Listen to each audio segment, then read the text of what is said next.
Erev Tov Rabotai, we are continuing with our Mishna Yomi Masechet Moed Katan. Today's Mishnah should be Le'elu Nishmat Neria ben Svetlana Ranbaev Neriyahu ben Burcha Israelov Menuchatam Began Eden Amen.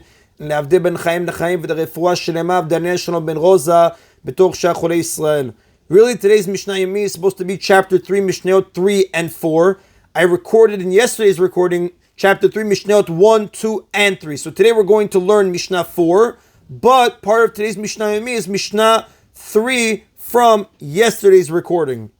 This Mishnah continues the topic of writing on Chol Moed, discussing various texts and whether they may be written. En kotvin shtarei chov b'moed, we may not write loan documents on Chol Moed, which the Rav explains is referring to if the lender is willing to lend money without receiving a document. Since the lender and borrower trust each other, nothing is lost by postponing the writing of the document until after the festival. Therefore, it may not be written on Chol Moed. However, if the lender does not trust the borrower and will not give the loan without documentation, the borrower, however, needs the money in Chol Moed, or he might not be able to obtain the loan after Chol Moed. Under such circumstances, the document may be written on Chol Moed, since the borrower may suffer a loss without it.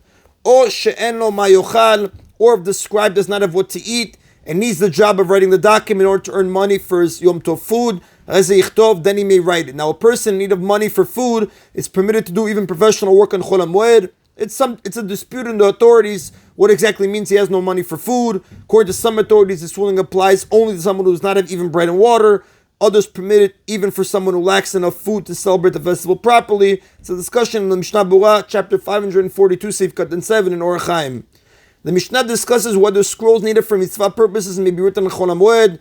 And kotvin tzvarim tefillin u'mezuzot b'moed. We may not write Torah scrolls, tefillin u'mezuzot on Chol Moed, even though they are mitzvah items. According to this Tana, professional work is forbidden even for the sake of a mitzvah, such as tefillin and mezuzot. This is true even if the scribe is writing these articles for his own use and not to sell to others.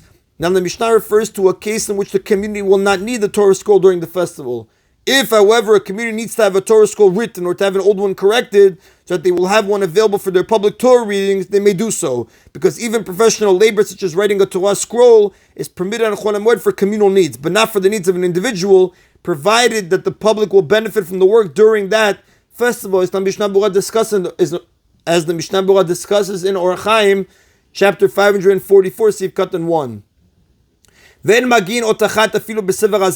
not correct a single letter, even in the Torah scroll of the temple courtyard, from which the Kohen Gadol read aloud in Yom Kippur. As part of the Yom Kippur service, the Kohen Gadol will read the Torah publicly in the temple courtyard. Although it serves a community at that time, this scroll may not be corrected in Chol Moed, since it will not be used during the festival. Now the next Tana disagrees in part. Rabbi Yehuda says, Kotev Adam tefillin mezuzot la'atzmo.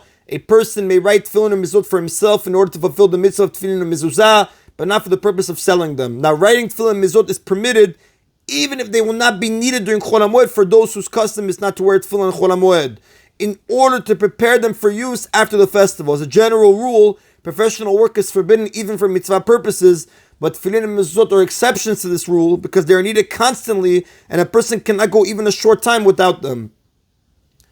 And he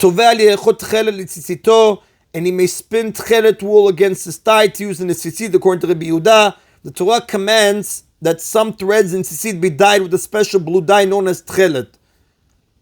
Rabbi Yehuda permits spinning the wool for these threads on Chol Moed. However, since it is preferable to avoid professional work unless absolutely necessary, he requires that this spinning be done in an unusual way by rubbing the threads against one's thigh and not in the usual manner by with a spindle or by twisting the wool between one's fingers. The same applies to the other non-tchelet threads in tzitzit, as the Beit Yosef explains in Orach Chaim, chapter 545.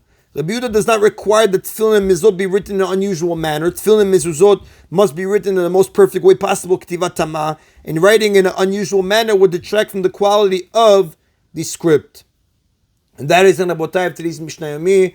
Baruch Adonai Le'olam. Amen v'amen.